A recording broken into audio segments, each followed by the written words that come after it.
Está vivendo o período da Páscoa, né? Esse período que lembra a gente da ressurreição de Jesus. Então tivemos uma série de mensagens, com 4 mensagens, sobre o poder do novo, o poder dessa novidade que a Páscoa traz. E hoje a gente começa uma outra série dentro ali desse período da Páscoa. Que o objetivo, na verdade, é estar ajudando a gente, capacitando a gente para a gente poder levar essa bênção que a gente recebe de Deus, né, e da ressurreição de Jesus para fora. Eu não sei se você já se sentiu impotente diante das necessidades ao seu redor. Se você já quis fazer a diferença, abençoar as pessoas, seus amigos de trabalho, seus colegas, enfim. E você talvez não sabia nem por onde começar, né? Porque nós vivemos cercados por pessoas, mas mesmo cercados, muitas vezes nós nos sentimos desconectados. Parece que está cada um no seu mundinho, cada um no seu ritmo, cada um com seu fone de ouvido, né? Outro dia eu tava falando, a gente vai pra academia, por exemplo, treinar, você não consegue mais trocar ideia com as pessoas, tá todo mundo usando fone de ouvido e a gente não consegue, parece, interagir, né, um com o outro. É como se nós estivéssemos nessas ilhas, né, todos fragmentados. E mesmo assim, Deus chama a gente para abençoar esse mundo. Então como é que a gente faz para pôr isso na prática? Pensando nisso, então a gente vai começar essa série que tem o objetivo de ensinar mesmo a gente como praticar coisas muito simples para abençoar as pessoas que estão ao nosso redor. A série é inspirada nesse livro aqui, tá? Bless. É um acróstico, né? Só que como eu não gosto dessa coisa de usar a palavra em inglês, né, Aba? Faço parte do parking da igreja, né? Então eu tentei dar uma abrasileirada no tema. E aí eu criei um outro acróstico chamado Bento, né? Porque a ideia é essa, né? Bento tem a ver com o Benedictus, né? Do latim. E significa abençoado. E é isso que nós queremos ser. É isso que nós queremos fazer. Refletir o amor de Deus onde a gente pratica. Então são 5 práticas, né? Então, a primeira delas é busque em oração, é o B. Depois o E, escute com atenção. O N, nutra pela mesa. O T, transforme pelo serviço. E o O, oriente por histórias. Então vocês vão perceber assim que a ideia aqui não é a gente criar grandes eventos, né, grandes discursos, mas de um jeito muito prático, intencional. No seu dia a dia você vai ver como é que você pode abençoar a vida das pessoas e transformar tua vizinhança, né, o lugar que você está, a partir de práticas que, quando a gente faz isso debaixo da orientação do Espírito Santo, gera um grande impacto. Então, pensando nisso, a gente vai dar início hoje com essa primeira prática, que é busca em oração. E Hudson Taylor foi um missionário que foi para a China, e ele tinha uma frase que ele falava assim, não faça seu concerto primeiro e afine um instrumento depois. Não faça o seu concerto primeiro e afine um instrumento depois. Ele está falando de oração. Ou seja, primeiro a gente se alinha com a vontade de Deus. E a oração é o lugar onde o nosso coração ele fica centrado junto com o coração de Deus. E o maior exemplo que a gente tem disso é o próprio Jesus.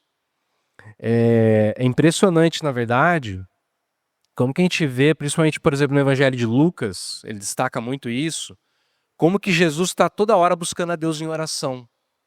Então, por exemplo, você abre tua Bíblia lá em Lucas 5, do 15 ao 16, fala que Jesus começa a pregar e uma grande multidão começa a seguir ele. Ele começa a ficar muito famoso. Só que aí o versículo 16 fala assim, porém, Jesus ia para lugares desertos e orava. Ou seja, quando ele está atingindo o auge ali, né, da fama dele, ele se retira para orar, para buscar a orientação de Deus. Depois, mais para frente, no capítulo seguinte, capítulo 6, a gente vê que ele passa a noite toda orando, buscando a orientação de Deus, e aí ele volta, e aí do grupo de discípulos dele, que era um grupo grande, ele escolhe 12. Depois de passar uma noite toda orando. E aí é interessante porque tanto o Evangelho de Lucas como os outros 2 que a gente chama de sinóticos, né, que é Marcos e Mateus, eles constroem a narrativa, né, de Jesus como uma jornada dessa revelação de quem é esse cara. Quem é esse homem? Então, assim, desde os primeiros milagres, parece que o evangelho está querendo responder isso para a gente. Quem é esse? Ele cura doentes, ele expulsa demônios, ele perdoa pecados, ele acalma a tempestade.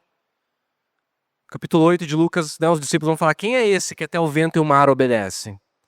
E aí quando chega no capítulo 9, diz que Jesus está orando de novo, e aí os discípulos chegam perto dele, e aí nesse momento tem uma virada no evangelho, que é quando Jesus pergunta, quem o povo diz que eu sou? E aí nessa hora Pedro vai dizer, né, tu és o Cristo. A partir desse momento, quando se responde quem é Jesus, que ele é o Messias, que ele é o Cristo, ele começa a falar de coisas que até então ele não tinha falado. Então ele começa a falar que ele vai ser rejeitado, que ele vai ser espancado, que ele vai ser morto, mas que ele vai ressuscitar. E aí os discípulos não entendem o que ele está falando, porque não entra na cabeça deles como que o Messias, que era para ser esse rei glorioso, poderia ser alguém que morre de um jeito tão humilhado. É nesse contexto que entra o texto que a gente vai ler hoje. Eu falei tudo isso aí só para explicar o contexto da passagem nossa, que é Lucas 9, do 28 ao 43. Está aí na tua liturgia, você pode acompanhar a leitura conosco. Lucas 9, do 28 ao 43. Jéssica, você pode fazer essa leitura para gente? Vamos ler. Mais ou menos uma semana depois de ter dito essas coisas, Jesus levou Pedro, João e Tiago e subiu o monte para orar. Enquanto orava, o seu rosto mudou de aparência e a sua roupa ficou muito branca e brilhante. De repente, dois homens apareceram ali e começaram a falar com ele. Eram Moisés e Elias, que estavam cercados por um brilho celestial. Eles falavam com Jesus a respeito da morte que, de acordo com a vontade de Deus, ele ia sofrer em Jerusalém. Pedro e seus companheiros estavam dormindo profundamente, mas acordaram e viram a glória de Jesus e os dois homens que estavam com ele. Quando esses dois homens estavam se afastando de Jesus, Pedro disse: Mestre, como é bom estarmos aqui. Vamos armar 3 barracas, uma para o Senhor, outra para Moisés e outra para Elias. Pedro não sabia o que estava dizendo. Ele ainda estava falando quando apareceu uma nuvem e os cobriu. Os discípulos ficaram com medo quando a nuvem desceu sobre eles. E da nuvem veio uma voz que disse: Este é meu filho, o meu escolhido. Escutem o que ele diz. Quando a voz parou, eles viram que Jesus estava sozinho. Os discípulos ficaram calados e, naquela ocasião, não disseram nada a ninguém sobre o que tinham visto. No dia seguinte, eles desceram do monte e uma grande multidão veio se encontrar com Jesus. Aí um homem que estava no meio do povo começou a gritar: Mestre, peço ao Senhor pelo meu filho, o meu único filho. Um espírito mau o agarra e, de repente, o menino dá um grito e começa a ter convulsões e a espumar pela boca. O espírito maltrata e não o solta de jeito nenhum. Já pedi aos discípulos do Senhor que expulsassem o espírito mau, mas eles não conseguiram. Jesus respondeu: Gente má e sem fé, até quando ficarei com vocês? Até quando terei que aguentá-los? Então disse ao homem: Traga o seu filho aqui.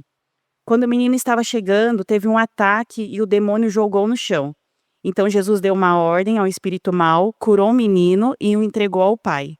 E todos ficaram admirados com o grande poder de Deus. Essa é a palavra de Deus, vamos orar? Pai, tua palavra foi lida, nosso pedido é que o Senhor fale conosco, ó Deus. Ilumina nossa mente, coração, ajuda a gente a entender a tua vontade nessa manhã, em nome de Jesus. Amém. Jesus sobe um monte com Pedro, Tiago, João. Não é o encontro dos legendários, tá? O objetivo deles era orar, mas por que um monte, né? Primeiro porque a paisagem ajuda bastante a gente se conectar com Deus. O silêncio, a solitude. Tem uma segunda razão que eu vou explicar mais para frente. Mas o que importa é que Jesus, ele sentia necessidade de orar. E isso é impressionante quando a gente considera o fato de que ele era Deus, né? Mas se ele era Deus, por que ele precisava orar? Acontece que quando Jesus se encarna, ele se fez 100% humano. E Paulo vai explicar para a gente que ele se limitou, ele limitou voluntariamente a natureza divina dele. Por isso, ele também precisava buscar a vontade do Pai constantemente. A ferramenta que ele usa para isso é a oração. No relato paralelo de Marcos, quando a gente lê, né, que eles descem do monte e vem a situação lá com o menino, com o demônio e tal, e ninguém consegue expulsar, em Marcos, os discípulos perguntam para Jesus por que a gente não conseguiu expulsar. E aí Jesus responde, acontece que esse tipo só sai com oração. E é meio estranho também, né, porque os discípulos já tinham expulsado demônios antes, será que eles não tinham orado a Deus? Eu acho que eles pediram para Deus tirar o demônio do menino. Então a pergunta que a gente tem que se fazer é que tipo de oração que Jesus está falando? Que tipo de oração é essa que capacita a gente a enfrentar o mal? Né? Certamente não é essa oração das palavras mágicas, sabe? Desses encantamentos, feitiços gospel, né? Essa manipulação do sagrado. The King, the Power, né? Não é isso. Então eu quero falar com vocês essa manhã sobre 4 marcas dessa oração que abençoa e transforma a vida das pessoas. E a primeira marca de uma oração que abençoa e transforma a vida das pessoas é a seguinte: a oração que abençoa primeiro muda a gente. Olha o que diz o versículo 29. Enquanto orava, o seu rosto mudou de aparência. Enquanto orava, o seu rosto mudou de aparência. Durante a oração, o rosto de Jesus é alterado, né? Literalmente diz que tornou-se diferente. Eu estava estudando e um comentarista bíblico falou o seguinte, que Lucas, como ele está escrevendo para os gregos, ele evita usar a palavra que Mateus usa. Quando Mateus escreve, ele fala que o rosto de Jesus foi metamorfoseado. Mas essa era a palavra que nos mitos gregos era usada para falar dos deuses quando os deuses mudavam de forma. E Lucas, como está escrevendo para uma audiência grega, ele quer evitar que pareça que está falando disso. Ou seja, Lucas não está querendo ressaltar aqui esse aspecto divino de Jesus. Como se essa mudança aconteceu porque ele era Deus. Não, Lucas está querendo mostrar para a gente que a oração tem o poder de mudar a nossa aparência, porque a oração ela conecta a gente com Deus e as virtudes de Deus passam a ser nossas. A oração ela nos transforma, não fisicamente só, mas de dentro para fora. E aí isso, sabe, assim, reflete. Você já deve ter visto isso, você já deve ter vivido isso. Eu já vi gente que estava morrendo de raiva. E a pessoa vai orar, e na hora que ela volta dessa oração, ela está calma, está em paz. Você já deve ter visto, já deve ter experimentado, sei lá, muito medo, por exemplo, ou visto uma pessoa que está com medo, e essa pessoa gasta um tempo em oração, e ela se levanta da oração, e ela se levanta com coragem, com convicção. Ou então, a pessoa está confusa, né? E depois de um tempo de oração, você percebe que ela sai determinada, com clareza. E é interessante que muitas vezes a oração não mudou as circunstâncias. Tudo continua igual, mas muda a gente por dentro e muda o jeito que a gente lida com essas circunstâncias. Nos torna mais leves, mais serenos, inteiros. Eu fiquei pensando num exemplo e aí eu lembrei do Santo Agostinho, né? Santo Agostinho, ele narra que ele viveu um processo de conversão muito intenso. Diz que ele era um cara assim muito, como é que eu posso dizer? Ele tinha uma vida muito depravada, né? Ele era um professor muito famoso, tal, saía com, né, vamos falar assim, bem em português, pegava geral, né? E a mãe dele ali orando para ele se converter, aquela coisa toda, e ele naquele conflito, ele começando a gostar, tipo, dessa coisa de Jesus, mas com medo de se entregar. E aí ele narra o seguinte, eu quero ler aqui para vocês as palavras dele. Ele fala assim, ó. Assim falava e chorava, oprimido pela amarga dor do meu coração. Mas eis que de repente ouço da casa vizinha uma voz, de menino ou menina, não sei, que cantava e repetia muitas vezes, toma e lê, toma e lê. E logo mudando de semblante. Ó, aparência, né? Como que muda? Mudando de semblante. Comecei a buscar com toda atenção em minhas lembranças se porventura esta cantiga fazia parte de um jogo que as crianças costumassem cantarolar, mas não me lembrava de tê-lo ouvido antes. Reprimindo o ímpeto das lágrimas, levantei-me. Uma só interpretação me ocorreu. A vontade divina mandava-me abrir o livro e ler o primeiro capítulo que encontrasse. Peguei o livro do apóstolo, está falando de Paulo. Abri-o e li em silêncio o primeiro capítulo que me caiu sob os olhos. Olha o que Santo Agostinho leu. Não caminheis em glutonarias e embriagueis, não nos prazeres impuros do leito e em leviandades, não em contendas e rixas, mas revestivos de nosso Senhor Jesus Cristo, e não cuideis de satisfazer os desejos da carne. Não quis ler mais, nem era necessário. Quando cheguei ao fim da frase, uma espécie de luz de certeza se insinuou em meu coração, dissipando todas as trevas de dúvida. Ou seja, ali, né, em oração e contemplação e Deus falando com ele, Santo Agostinho mudou. Toda aquela dúvida que ele tinha, aquele medo, aquela incerteza, foi embora. E aí ele abraçou o cristianismo e virou um dos maiores líderes da igreja. Porque a oração que abençoa, primeiro transforma a gente. Agora, em segundo lugar, a oração que abençoa traz o céu para perto. Olha o que diz o verso 29, a segunda parte dele. O seu rosto, né, mudou de aparência e a sua roupa ficou muito branca e brilhante. O N.T. Wright, que é um teólogo anglicano, ele vai falar que o brilho de Jesus, esse brilho de Jesus, não é uma prova direta da divindade dele. É uma antecipação da glória da nova criação. Por que o Wright fala isso? Porque Jesus não está brilhando sozinho, né, vamos dizer assim. Olha o que diz o verso 30. De repente, 2 homens apareceram ali e começaram a falar com ele. Eram Moisés e Elias, que estavam cercados por um brilho celestial. Moisés e Elias também brilham junto com Jesus, mas eles não são deuses. Entendeu? Se esse brilho fosse para mostrar que Jesus era divino, por que eles também estão brilhando se eles não eram divinos? Aí o Wright vai falar o seguinte para a gente. Parece que o texto está apontando para Daniel 12:3. Daniel 12:3 fala assim que os justos brilharão como o sol no reino de Deus. Os justos brilharão como o sol no reino de Deus. Ou seja, essa transfiguração de Jesus, ela não está mostrando para a gente que Jesus é Deus. Ela está antecipando o céu. Está antecipando o novo céu e nova terra. Está mostrando para a gente o que vai ser o céu. Todo mundo vai brilhar, né, como o sol. Todo mundo vai ter essa luz divina resplandecendo. Jesus, ele é o modelo perfeito e primeiro disso, mas é o que a gente leu aqui, né, na liturgia.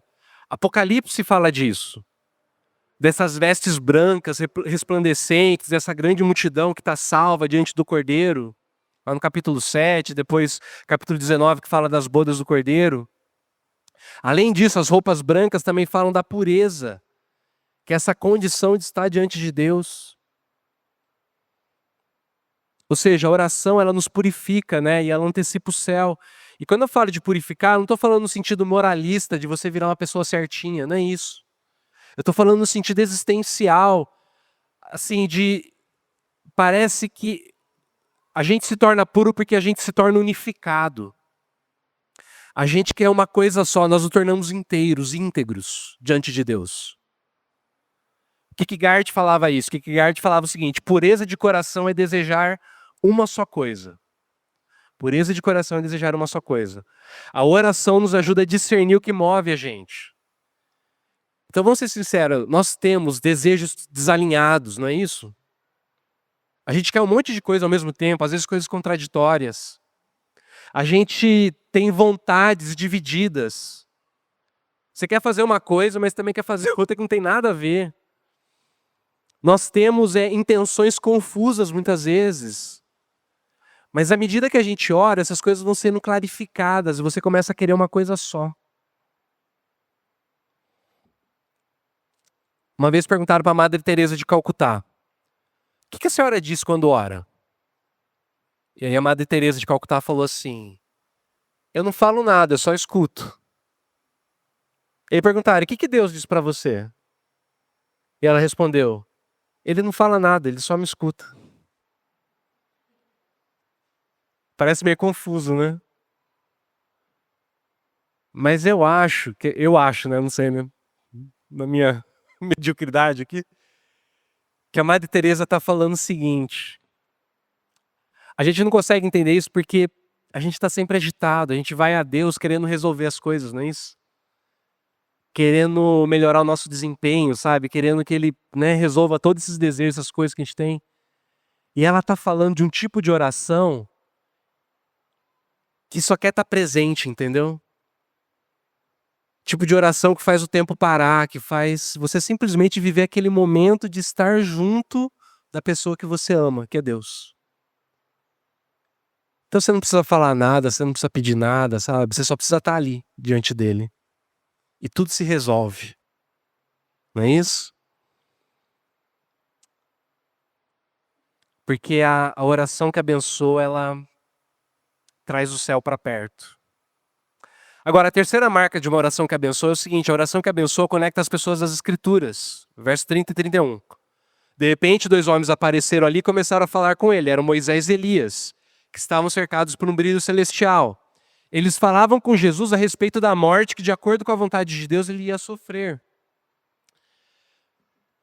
Por que é Moisés e Elias que aparecem? Já parou para se perguntar isso? Poderia ser qualquer um, né? Mas, percebe, tem um símbolo nisso, né? Moisés representa a lei. Elias representa os profetas. A lei e os profetas era o jeito que os judeus falavam sobre as escrituras, o Antigo Testamento. Quando eles queriam resumir o Antigo Testamento, falavam assim, a lei e os profetas. Era todo o Antigo Testamento. Então, não é por acaso que é Moisés e Elias que estão ali. Agora é interessante que Lucas fala qual era o conteúdo da conversa, né? Eles falavam com Jesus a respeito da morte dele. As versões mais tradicionais da Bíblia, não sei se você está lendo aí, as mais clássicas falam assim, eles falavam com Jesus sobre a sua partida. E a palavra no original para partida é êxodo. Falavam com Jesus sobre o seu êxodo. E aí, você lembra que eu falei que tinha um outro motivo deles estarem numa montanha? Que era simbólico? É exatamente isso. Por quê? A cena toda, o que ela lembra pra gente? Você tem uma montanha, você tem uma nuvem de glória, você tem uma voz que vem do céu, você tem um brilho que ofusca, você tem todo mundo com medo. Sabe o que isso lembra pra gente? O Monte Sinai, depois que o povo sai do Egito. Eles saem do Egito, eles vão para o deserto, eles estão no Monte Sinai, e aí no Monte Sinai Deus aparece para o povo, fala com o povo, e o povo fica com medo, né? Ou seja, é como se Lucas estivesse falando assim pra gente. Jesus estava preparando os discípulos para o novo êxodo. Porque agora tem um novo Moisés diante deles. No primeiro êxodo, Moisés conduziu o povo da escravidão do Egito para a terra prometida, mas Jesus está conduzindo o povo que ele está formando da escravidão do pecado para a liberdade dos filhos de Deus. A oração, ela nos conduz até a palavra, porque, percebe, o próprio Cristo, sendo Deus, parece que ele precisa conversar com Moisés, com Elias, ou seja, ele precisa ir até as Escrituras. Porque quando a gente ora de verdade, a gente não está só desabafando, né, o nosso coração diante de Deus. A gente está se abrindo para escutar o que Deus tem para nos dizer, porque às vezes o que Deus pede da gente não é algo fácil de se fazer. Não é algo simples. E aí a gente precisa ir até a Bíblia para poder ter a confirmação, para poder ter a certeza. Será que é isso mesmo que Deus está querendo de mim? Para poder ter a clareza, né, e discernir e ter coragem. Porque às vezes o caminho que Deus traçou para a gente nem sempre é o mais fácil, nem sempre é o mais seguro.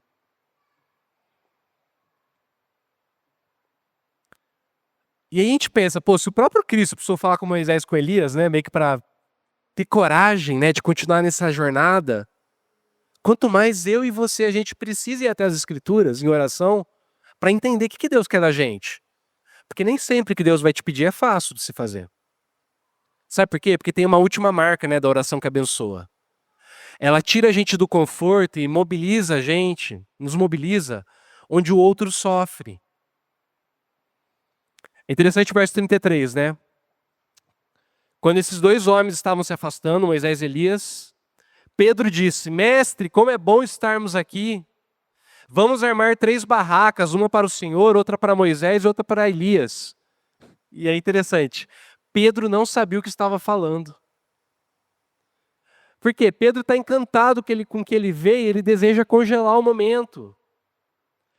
Essa palavra tendas, né, ou barracas, remete a gente para aquele tabernáculo do deserto, do Êxodo, onde a glória de Deus se manifesta e a presença de Deus está ali. Ou seja, é como se Pedro quisesse ritualizar essa experiência. Ele quer criar uma estrutura, quer criar um culto, uma permanência, porque aquele ambiente espiritual é seguro, é agradável, é confortável. Mas Jesus não deixa eles ficarem ali. A experiência do monte é importante, mas é necessário descer até o Vale das Lágrimas. E quando eles descem, o que eles encontram? Sofrimento, dor, um pai desesperado, uma criança atormentada, os discípulos perdidos, impotentes. Isso é importante. A oração não serve para criar uma bolha religiosa para te proteger. Oração não é um bunker espiritual para te livrar do mundo. A oração que abençoa é o poder de Deus que te capacita a sair diante da presença de Deus e enfrentar o mal que está no mundo. Porque depois de sermos fortalecidos pelo Espírito, nós somos enviados para levarmos restauração, cura, libertação, para amarmos. Vamos ser sinceros? É muito bom a gente estar aqui, né? Bom estarmos aqui, né? Louvando a Deus. Esses vitrais bonitos que filtram a luz, né? Criam um ambiente gostoso. Esse lugar que a gente está aqui, né? Cercado da natureza. Esse monte de árvore bonita. Som dos pássaros. Tudo isso é maravilhoso. Mas você tem que sair daqui e ir para o mundo real. Jesus não te quer aqui dentro. Jesus te quer lá fora. Você vem aqui para dentro para ser fortalecido. Mas Jesus te quer lá fora, lá no teu trabalho. Sabe? Onde, sei lá, onde às vezes você é invisível, onde às vezes você é injustiçado, onde às vezes você é pressionado. É lá que Jesus te quer. É na tua casa, onde a rotina cansa, onde o casamento esfria, onde os filhos às vezes fazem você perder a paciência, onde os pais talvez começam a dar trabalho. É lá que ele te quer. É na escola, é na universidade, né? Quando a tua fé é contestada, quando você começa, sei lá, a sofrer um bullying ali, é pressionado. É com seus amigos, né? Quando surge, sei lá, não só na hora boa ali que tá todo mundo em festa, mas na hora que alguém compartilha uma tristeza, uma dor. É nessa hora que Jesus quer você. A oração não serve para te afastar do mundo, ela te fortalece para você voltar para o mundo e combater o mal. E eu estou encerrando e eu queria dizer uma coisa para vocês. Jesus desce o monte para enfrentar o mal, mas é em outro monte que ele vai derrotar o mal de uma vez por todas. Por quê? Porque aqui no Monte da Transfiguração a gente vê Jesus como? Revelado em glória, não é? Mas lá no Monte Calvário, Jesus vai estar revelado em vergonha. Aqui no Monte da Transfiguração, as roupas de Jesus brilham, não é? Lá no Monte do Calvário, Jesus fica sem roupas. Ele é despido. E os soldados tiram a sorte para ver quem é que vai ficar com a capa dele. Aqui no Monte da Transfiguração, Jesus está cercado de Moisés e Elias. Lá no Monte da Caveira, Jesus está cercado de 2 ladrões. que representam a humanidade rebelde. Aqui no Monte da Transfiguração, Jesus está coberto de uma nuvem de glória. Lá no Monte do Calvário, a escuridão desce até a terra. E em pleno meio-dia fica tudo escuro. Aqui no Monte da Transfiguração, Pedro exclama, né? Nossa, como é bom estarmos aqui.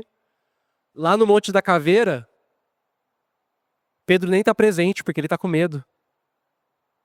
Aqui no Monte da Transfiguração, uma voz do alto diz: esse é meu filho, que me dá muita alegria.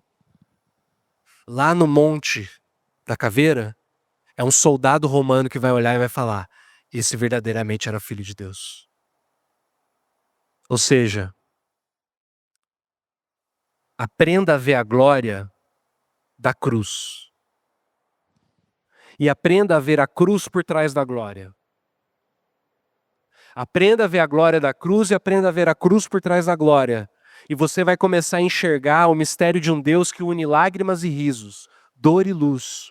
O Deus que se esconde na nuvem se revela na estranha e maravilhosa pessoa de Jesus Cristo. A oração que abençoa começa com o coração que está alinhado com o Pai. E continua quando esse coração se move na direção do próximo. Então o que a gente vai fazer essa semana? Qual que é o exercício? O exercício é o seguinte: você vai perguntar para Deus: quem é o meu vizinho, quem é o meu próximo que o Senhor quer abençoar? E a minha sugestão é o seguinte: pode fazer um desenho assim, ó, faz um quadradinho, bota teu nome, e aí você vai botar 8 quadradinhos em volta. Você vai escrever o nome de pessoas que você vai estar orando por elas. Pede para Deus te mostrar quem são essas pessoas. Quem são os vizinhos de casa, de prédio, do bairro, seus colegas de trabalho, da escola, da academia, gente que você encontra sempre, que Deus quer que você abençoe essa pessoa de algum jeito. Depois que você tiver esses nomes, todo dia de manhã você vai colocar essas pessoas diante de Deus, você vai orar e falar: Deus, abençoa fulano. E você não vai falar nada, você vai escutar e vai esperar se Deus fala alguma coisa com você. Pode ser que ele não fale nada, mas pode ser que você tenha algum insight. Aprenda a confiar nesses insights que você tem quando você está orando. Talvez Deus vai falar assim para você: liga pro fulano, manda uma mensagem para ele, sei lá, pergunta se está tudo bem. Entendeu? Confia, gente. A gente é presbiteriano, a gente tem um pouquinho de medo, né, desse negócio, né, de Espírito Santo. Confia. O Espírito fala com a gente. Para concluir, a oração não é um fim em si mesmo. Ela é o ponto de partida. É no monte da oração que nós somos transformados, mas é no vale que somos enviados para transformarmos. Por isso, comece com a oração. Deixa Deus afinar o teu coração. Lembra do instrumento, né? Deixa Deus afinar o teu coração. E se prepara para poder abençoar o mundo. E eu tenho certeza que Deus vai te usar para abençoar a vida de muita gente. Imaginou se todo mundo aqui da comunidade começar a orar e pedir para Deus: Deus, mostra para mim o que o Senhor quer fazer com essa pessoa.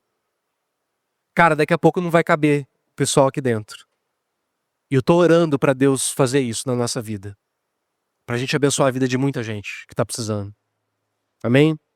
Vamos orar? Senhor, eu peço que o Senhor capacite a gente, ó Deus, a esse tipo de oração de escuta, ó Deus. Mais do que desabafar, ó Pai, nossos pedidos, nossos dramas. E são muitos, ó Pai, a gente precisa do Senhor, porque só o Senhor muitas vezes tem o poder, ó Pai, para resolver. Mas ajuda a gente a ser uma comunidade, ó Pai, mais profunda na oração, ó Deus. Que vai além, ó Pai, dessa coisa de ficar pedindo para o Senhor, ó Deus, e que tem prazer, ó Pai, na Tua presença, tem prazer na escuta, ó Deus, que consegue discernir a Tua voz, que consegue ouvir o Teu Santo Espírito falando conosco. A gente não tem essa tradição pentecostal, ó Pai, que valoriza tanto o Espírito Santo, ó Deus. Ensina a gente, ó Pai, a ouvir, ó Pai, e a discernir o Seu mover através do Teu Santo Espírito. Para que o Senhor nos conduza, ó Pai. Para que nós possamos abençoar as pessoas a quem o Senhor tem nos enviado, ó Deus. Fortalece a gente, meu Pai, porque fora desse lugar de refúgio, ó Deus, que é essa capela, Pai, tanta gente está sofrendo. Que o Senhor nos capacite, ó Pai, para que possamos abençoar, ó Deus, aqueles a quem o Senhor tem nos chamado para sermos uma bênção. É o que eu te peço, ó Deus. Nos dá coragem, ó Pai, nos dá ousadia, nos dá intencionalidade. Em nome de Jesus. Amém.